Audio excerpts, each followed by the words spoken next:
Terima kasih telah mengklik video ini. Di episode sebelumnya kita sudah membahas kisah tentang tokoh Alkitab yaitu Raja Hizkia. Dan di kesempatan kali ini kita akan membahas kisah tentang tokoh Alkitab yang sangat menarik untuk kita bahas. Siapakah dia? Tetapi sebelum itu, jangan lupa untuk subscribe channel ini supaya bisa lebih berkembang lagi ke depannya. Dan nyalakan loncengnya agar kalian tidak ketinggalan video terbaru dari kami. Tanpa berlama-lama, langsung saja kita masuk ke dalam kisahnya. Ini dia kisah tentang tokoh Alkitab yaitu Nabi Yesaya.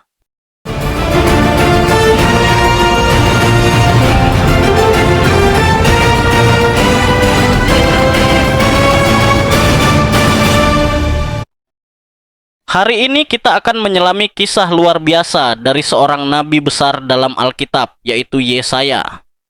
Ia dipanggil Allah untuk menyampaikan firman-Nya kepada bangsa Yehuda di tengah situasi sulit.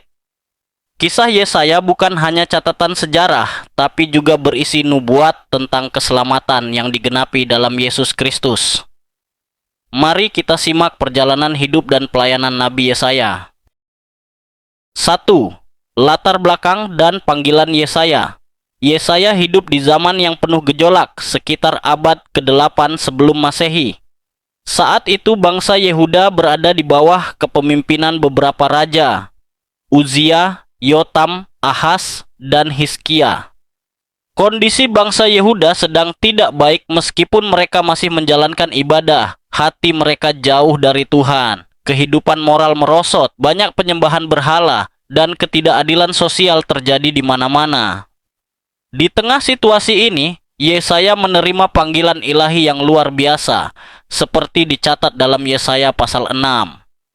Ia mendapat penglihatan Tuhan yang duduk di atas takhta yang mulia, dikelilingi para malaikat serafim yang berseru, "Kudus, kudus, kuduslah Tuhan semesta alam, seluruh bumi penuh kemuliaan-Nya."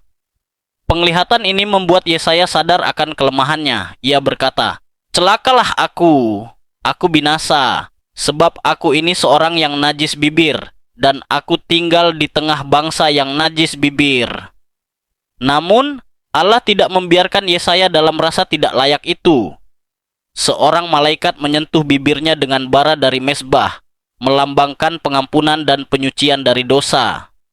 Setelah itu, ketika Allah bertanya, "Siapakah yang akan kuutus dan siapakah yang mau pergi untuk aku?" Yesaya menjawab dengan penuh kerelaan, "Ini aku, utuslah aku." Makna dari bagian ini adalah 1. Yesaya menyadari kekudusan Allah. Ia melihat betapa agung dan kudusnya Tuhan dibandingkan dirinya yang penuh dosa. 2. Yesaya mengalami pengampunan. Allah yang memanggil, juga yang menyucikan dan memampukan. 3. Yesaya merespons dengan ketaatan. Meski berat, ia bersedia menjadi utusan Tuhan. Artinya sebelum diutus, seorang hamba Tuhan harus mengalami perjumpaan pribadi dengan Allah, disucikan, lalu bersedia dipakai untuk rencananya. 2. Pelayanan Yesaya di tengah bangsa Yehuda. Setelah menerima panggilan dari Tuhan, Yesaya mulai melayani sebagai nabi di Yehuda.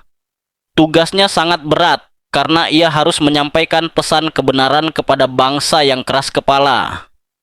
Bangsa Yehuda waktu itu masih rajin beribadah di bait Allah, mempersembahkan korban, bahkan melakukan doa-doa. Tetapi hati mereka jauh dari Tuhan. Mereka menjalani ibadah hanya sebagai rutinitas, sementara kehidupan sehari-hari mereka dipenuhi dosa, ketidakadilan, penindasan orang miskin, dan penyembahan berhala. Yesaya menegur mereka dengan tegas.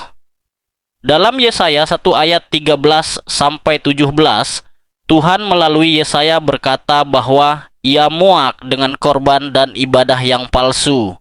Yang dikehendaki Allah adalah belajar berbuat baik, menegakkan keadilan, melindungi hak anak yatim, membela perkara janda.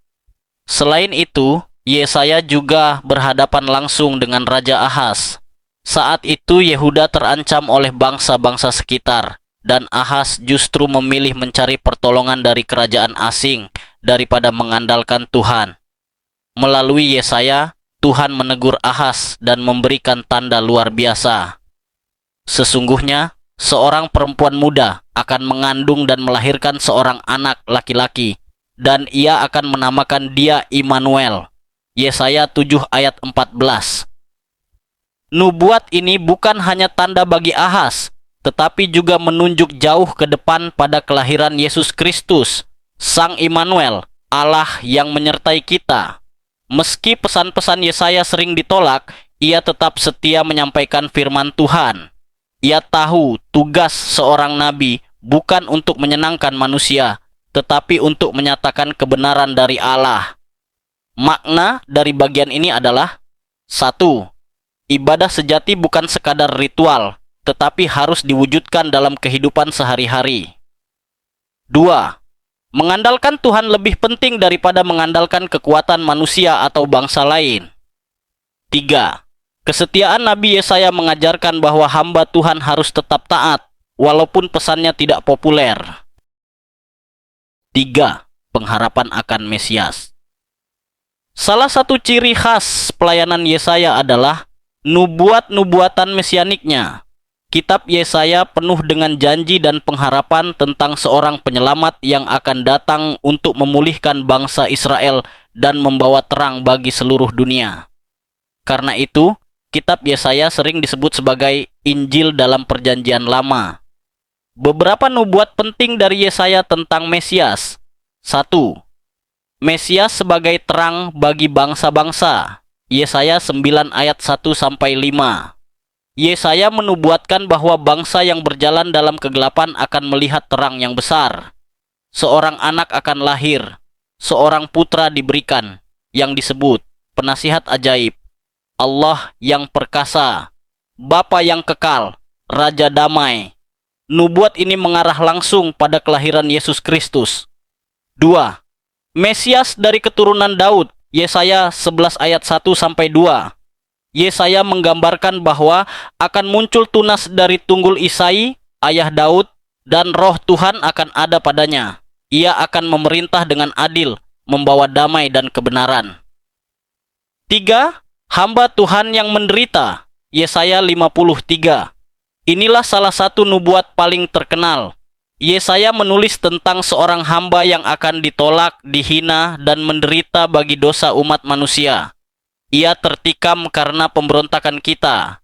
Ia diremukkan karena kejahatan kita. Oleh bilur-bilurnya kita menjadi sembuh. Nubuat ini digenapi secara sempurna dalam penderitaan dan penyaliban Yesus di kayu salib. Makna dari bagian ini adalah: 1. Allah tidak meninggalkan umatnya. Meski mereka jatuh dalam dosa, Ia tetap menyediakan jalan keselamatan. 2. Yesus Kristus adalah penggenapan nubuat Yesaya, dari kelahiran, pelayanan, hingga kematian dan kebangkitannya. 3. Harapan orang percaya tidak pernah sia-sia karena janji Allah pasti digenapi pada waktunya. 4.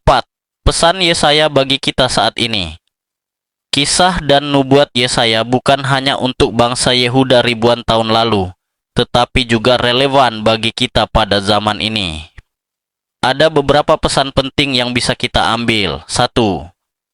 Panggilan Allah menuntut ketaatan. Yesaya awalnya merasa tidak layak, tetapi setelah disucikan ia rela menjawab, "Ini aku, utuslah aku."